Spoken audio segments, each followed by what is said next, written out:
Anda kembali menyaksikan L-Talk Empower Life Through Communication, membahas komunikasi sehari-hari. Dan kali ini kita masih membahas atas nama kepercayaan. Tentu masih bersama dua orang yang luar biasa ini, Pak Roni dan Pak Doni. Tadi kita udah bahas nih kepercayaan yang susah didapatkan, bagaimana mendapatkannya, bagaimana sikap orang setelah mendapatkannya. Yang tentunya susah ya Pak ya, bagaimana menjaga kepercayaan ini. Kalau ini kita tanya nih Pak, untuk Pak Roni dan Pak Doni, gimana sih tipsnya untuk menjaga kepercayaan ini setelah didapatkan? Jaga kepercayaan dikurung lah ya, dikurung di penjara, dipagerin ya. Oke, kalau tips yang benar nih sahabat Eljon di luar sana, kalau misalnya Anda ingin menjaga kepercayaan yang sudah didapatkan ya, karena Anda sudah dapetinnya susah payah, anggaplah dia dapat susah payah ya, walaupun ada beberapa orang itu mendapatkannya seperti tanpa ada usaha ya. Jadi pertama, kalau misalnya Anda mendapatkan namanya kepercayaan, Anda yang pertama harus tahu dulu karakter dari orang yang menjaga kepercayaan, sehingga Anda dapat melakukan namanya penyesuaian-penyesuaian. Yang namanya Anda mendapatkan kepercayaan, pasti ada harapan dari orang yang memberikan kepercayaan kepada dia, sehingga dia harus tahu dulu sebenarnya apa yang dimau dari orang yang memberikan kepercayaan. Jadi jangan sampai Anda melakukan asumsi. Nah, kebanyakan nih Laura ya, orang-orang yang mendapatkan kepercayaan, dia melakukan namanya asumsi. Orang yang itu si bapak pengennya kayak begini-begini. Yang gue lihat adalah orang yang kayak gini-gini. Padahal orangnya, saya nggak butuh kayak gitu. Misalkan contoh dia mendapatkan kepercayaan ya. Jadi, kayaknya kalau saya dapat kepercayaan, saya harus banyak memuji atasan saya nih. Ya kan, karena saya dapat kepercayaan kan. Padahal atasan nggak butuh itu, lu kerja katanya. Ya, jadi makanya dia harus tahu dulu apa mau atasannya. Nah, itu adalah yang pertama. Yang kedua, setelah lu tahu ya, lu kerjain ya. Kerjain berdasarkan apa? Dari yang lu tahu itu tadi ya. Kalau memang dia tahu bahwa dia harus, dia lebih suka dengan kerja, maka lu kerjakan ya. Kamu kerjakan sahabat Eljon ya. Jadi apapun yang diberikan tanggung jawab, kamu kerjakan dengan baik. Satu persatu harus diselesaikan. Misalkan contoh, kadang-kadang begini juga. Timbul ada namanya masalah. Ketika dia dipercaya, segala sesuatu pekerjaan dikasihnya ke dia. Padahal kadang-kadang dia merasa, itu kan bukan bagian gua, gitu kan? Jadi orang akan merasa, gua overload nih. Kok ada lagi? Banyak kan kadang-kadang merasa seperti ini. Gaji gua sama. Anggaplah ini ada di perusahaan ya. Gaji gua sama dengan yang itu, tapi kenapa gua kerjaan lebih banyak? Males jadi kesannya. Sehingga apa yang dilakukan sama dia? Enggak lah, bos gua walaupun kasih kepercayaan kayak gini, tapi nggak ada materinya. Udah nggak mau dikerjain sama dia. Nah, ingat loh ya, walaupun Anda melakukan seperti itu karena Anda tidak mendapatkan suatu namanya tambahan, suatu saat jangan sampai ya, itu adalah sebuah ujian dari atasan Anda, bahwa sebenarnya dia layak nggak sih dipromosiin. Yang namanya orang naik kelas pasti akan ngerasa susah duluan, gitu. Coba Anda pikir nih ya, ketika Anda naik dari kelas 1 ke kelas 2, pasti Anda ngerasa ujian kok susah banget, betul nggak? Tapi ketika Anda kelas 6, dia ngerjain anak kelas 2, gampang banget, ya kan? Karena Anda sudah lewat. Makanya ketika Anda mau naik kelas ya, Anda berasa makin susah, itulah sebenarnya ujian Anda. Suatu saat Anda akan dipromosikan. Anggap itu sebagai sesuatu yang positif. Makanya kedua, kerjakan tanpa adanya namanya keluhan. Yang ketiga ya, memang ya, kalau misalnya kita merasakan ketika kita bekerja, pasti ada namanya overload, pasti ada ke depannya ya. Tapi kadang-kadang yang atasannya juga akhirnya nggak tahu diri juga, ya kan? Tetap dikasih ke dia, terus udah nggak mau tahu juga. Nah, harusnya dilakukan namanya penyesuaian. Inilah yang kita bilang tahap di sini adalah tahap aligning, penyelarasan. Nah, jadi apa yang dilakukan? Anda harus dong, ketika Anda dipercaya, pastinya Anda membangun komunikasi dengan orang yang memberi kepercayaan. Bangun komunikasi, bukan hanya kerja doang. Sehingga ketika dia dapat kepercayaan, dia putus komunikasi, dia kerja aja malah jadi hubungannya tidak baik. Ya, jadi kalau misalnya Anda merasa overload, bisa jadi hubungan Anda sudah tidak harmonis lagi dengan atasan. Ya, bisa jadi bukan Anda dipercaya lagi. Nah, ini jadi orang yang dibully akhirnya kan. Jadi kayak gimana? Anda bangun hubungan lagi dengan atasan Anda bangun hubungan dengan orang-orang memberi kepercayaan, sehingga nanti akan terjadi nama penyelarasan. Orangnya tahu, ternyata dia udah terlalu banyak kerja, dikasih buat yang lain, dia dipromosikan, boleh untuk merekrut orang lain lagi. Nah, itu yang disebut dengan tahap yang ketiga. Setelah udah tahap penyelarasan, maka yang keempat adalah tahap Anda harus bisa lebih naik kelas lagi, yaitu bagaimana tahap optimalisasi. Jadi Anda jangan berhenti ketika Anda sudah dipercaya, Anda dipercaya sesuatu hal, Anda jangan cuma berhenti di situ. Oke, inilah kemampuan saya. Jangan, Anda perbanyak lagi kemampuan Anda melakukan namanya continuous improvement. Ya kan, Anda belajar lagi, sehingga apa yang dipercaya kepada Anda bukan hanya itu aja, tapi ada banyak hal yang bisa dipercayakan. Suatu saat bukan hanya orang tersebut yang bisa memberikan kepercayaan, tapi tapi banyak orang lain yang akan memberi kepercayaan. Nah, itulah sahabat Eljon, ada 4 tips dari saya. Silakan Bro Doni. Udah diambil semua. Mau jawab apa saya? Bagaimana kalau kita bahas pohon di belakang saya aja? Ya itu setuju saya ya apa yang dikatakan oleh Bro Roni tadi. Cuma itu berarti apa ya? Cuma itu berarti ada tapinya. Tapi ya, maksudnya begini, di tengah-tengah 4 proses tadi itu, ada satu tantangan yang lebih penting dilakukan oleh si orang yang mendapatkan kepercayaan, yaitu saya fokus ke bagian terakhir tadi. Apa yang terakhir tadi? Optimalisasinya, belajar lagi continuous improvement. Ya, bahasa Indonesianya apa sih? Pembelajaran berkelanjutan. Ya, pembelajaran berkesinambungan atau berkelanjutan. Begini, orang ketika mencapai satu posisi, dia sudah malas. Iya, ya, betul. Kenapa? Sudah nyaman. Apalagi ketika dia menjadi wakil yang dipercaya. Itu kan kayak yang punya kunci surga kan? Yang punya kunci segala-galanya kan? Kalau nggak lewat gue, ya kan? Nggak bisa. Tapi jangan lupa, sekali dia wakil, dia tetap wakil, dia bukan owner. Iya. Iya, beda kan? Betul, betul. Maksudnya gini loh, kalau kita bekerja sama orang, sehebat-hebatnya kita, posisi kita sebenarnya tidak abadi ya, karena kita bukan pemilik dari perusahaan itu. Nah, jadi yang harus dilakukan adalah ketika mendapatkan kepercayaan, manfaatkan kepercayaan itu sebaik-baiknya untuk dia meningkatkan kompetensi dia.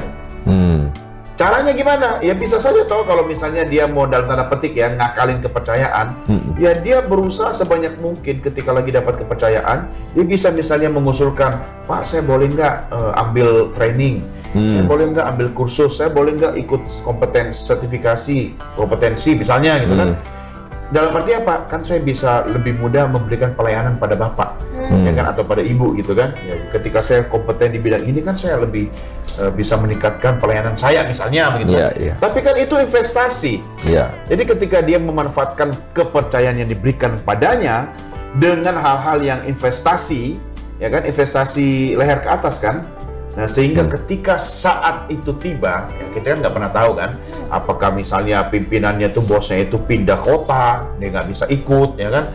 Kemudian digantikan karena dia bekerja di sebuah instansi pemerintah, misalnya kan, tidak ada jabatan yang abadi kan? Nah, akhirnya dia tidak akan kehilangan pegangan. Ya, artinya orang dalam nggak ada nggak apa-apa. Orang dalamnya sekarang siapa ya? Dia sendiri, ya kan? Karena dia sudah memanfaatkan peluang itu, kesempatan itu untuk meningkatkan kompetensinya. Dan ini jarang dilakukan orang. Ya kenapa? Dia terbuai dalam suasana seperti itu. Saya pernah ada satu peristiwa di mana apa ya kita sebut orang yang dapat kepercayaan itu kemudian dia tidak mampu memanfaatkan peluang dengan baik. Jadi akhirnya dia dibenci. Oh, oke. Kenapa ya? Karena ya bukan cuma ke atas kata Bro Roni, ke belakang kepalanya gitu kan. Jadi saking dia tidak mengupgrade, meningkatkan kompetensinya, akhirnya dalam tanda petik ya, dia hanya terkesan orang yang memanfaatkan kesempatan itu dengan kemampuan menjilat atasan saja. Itu dia. Dari muka, ya padahal muka udah ada sejak lahir kan. Apa yang dia cari lagi gitu? Karena dia tidak mampu meningkatkan, bahkan dia tidak punya skill, tidak punya kompetensi. Akhirnya yang biasa dia lakukan untuk menjaga kondisi itu adalah dengan menjilat. Apa yang terjadi? Ini kisah nyata, ya. Sebut saja namanya Mawar, ya. Yang terjadi kemudian perusahaan itu diakuisisi, ya kan? Dan ketika diakuisisi oleh pemilik baru dengan saham yang mayoritas hampir tunggal, ya kan? Akhirnya pemilik perusahaan baru atau pemegang saham mayoritas baru itu kan punya otoritas untuk mengganti kepengurusan. Akhirnya sampai level CEO, ya kan? Sampai level tertinggi perusahaan itu diganti. Nah, dia otomatis ikut tergantikan. Kenapa? Karena dia tidak punya kompetensi. Kompetensinya hanyalah kompetensi menjilat, ya kan? Sementara orang-orang lain ya di bawah level CEO, ya kan, yang medium management gitu kan. Kenapa masih dipertahankan sama pemilik baru? Karena dianggap, oh ini kita masih butuh. Kenapa? Keahliannya diperlukan perusahaan, kompetensinya dibutuhkan perusahaan. Nah, jadi bagi Anda pemirsa, sahabat Eljon, kalau Anda merasa jadi orang yang mendapatkan kepercayaan, manfaatkan peluang itu untuk meningkatkan kompetensi dan keahlian diri Anda. Karena kan tidak selamanya itu terjadi pada Anda. Ya, bisa saja itu berpindah ke tempat lain, ya kan? Dan apa yang membuat Anda masih bertahan bosnya ganti, Anda masih tetap bisa dipercaya karena Anda punya keahlian. Wow. Gitu. Dan ternyata saya baru tahu juga loh, ternyata menjilat itu adalah kompetensi. Kompetensi. Kita akan bikin sertifikasi keahlian menjilat. Tapi menjilat dalam tanda petik ya, menjilat yang baik itu adalah menjilat dengan keahlian. Artinya dia menjilat karya ya. Karya. Sehingga apalagi kalau kata Bro Ron tadi, dia spesialis. Ya kan? Kenapa nasi goreng kambing Kebon Siri itu udah puluhan tahun, ya kan? Tetap rame. Harganya udah 10 kali lipat dari zaman saya 20 tahun lalu hijrah ke Jakarta. Ya kan? Kenapa? Ya karena selain dia spesialis nasi goreng kambing, ya kan? Yang kedua, dia punya keunikan. Ya, dia masak dalam porsi yang besar, ya kan? Dan mungkin pula di situ keringat pemasaknya menetes gitu kan. Betul. Dan potongan daging kambingnya itu kan apa ya istilahnya nggak tahu diri gitu loh. Banyak sekali gitu kan. Ya. Dan yang ketiga keunikannya apa? Makannya kan di dalam gang dan pinggir jalan. Betul. Ya kan, suasana gitu kan. Nah, enak loh itu nasi goreng kambing. Iya, walaupun kalau kita hitung-hitung aduh gila yang mahal juga gitu kan. Iya. Tapi orang bawa pulang bukan cuma rasa, porsi, tapi juga pengalaman. Itu Nah, yang kata Laura juga katanya saya juga turut namanya continuous improvement Pak Doni. Leher ke atas juga saya beli skincare. Oh iya, penting. Karena bagi wanita ingat sekali lagi emosi kan. Bagaimana apa itu namanya impression. Iya. Ya kan itu penting ya. Ya kalau laki-laki yang seperti itu juga tidak salah. Nah, apa yang dibilang sekarang sebagai pria metroseksual ya, itu lebih banyak menghabiskan waktu di pusat-pusat perawatan dan kebugaran. Jadi ya kaum hawa jangan GR dulu. Iya. Ya, kompetitornya bukan cuma sesama kaum hawa, tapi juga kaum Adam. Iya, bahkan dia lebih tahu tarik benang bagusnya di mana. Iya, benar. Ya kan? Produk kayak perawatan kulit skincare buat cowok kan sekarang udah banyak kan. Iya. Karena itu adalah investasi juga. Iya, karena ternyata bukan hanya perempuan yang butuh dengan namanya kecantikan katanya ya. Karena kecantikan milik semua orang. Iya. Wow. Bukan cuma kecantikan dong, kegantengan juga. Kegantengan, karena yang jadi ganteng itu jadi cantik sekarang. Terlalu banyak skincare ya. Enggak juga lah ya. Tapi kalau misalnya namanya merawat, karena kenapa orang itu pada dasarnya tidak mau tua.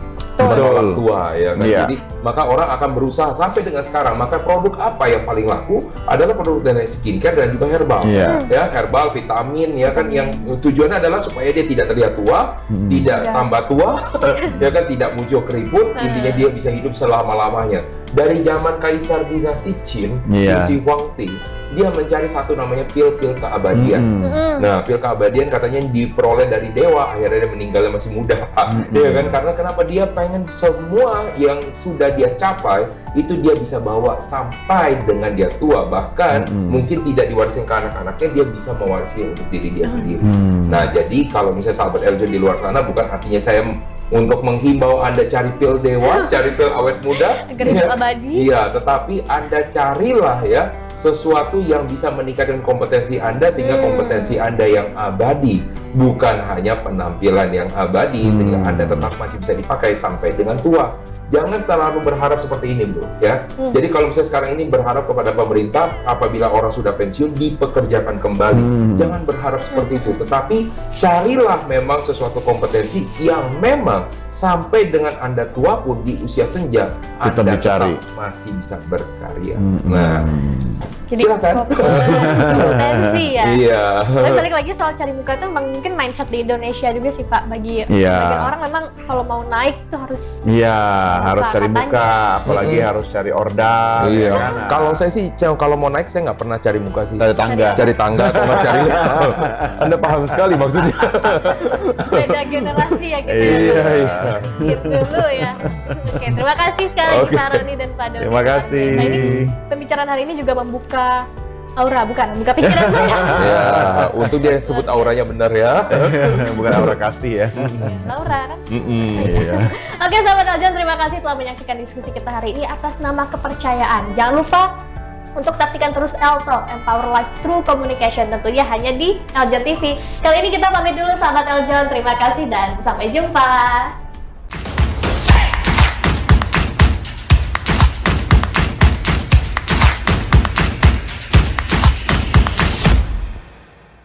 Karena kalian sudah nonton, nah jangan lupa like dan juga subscribe.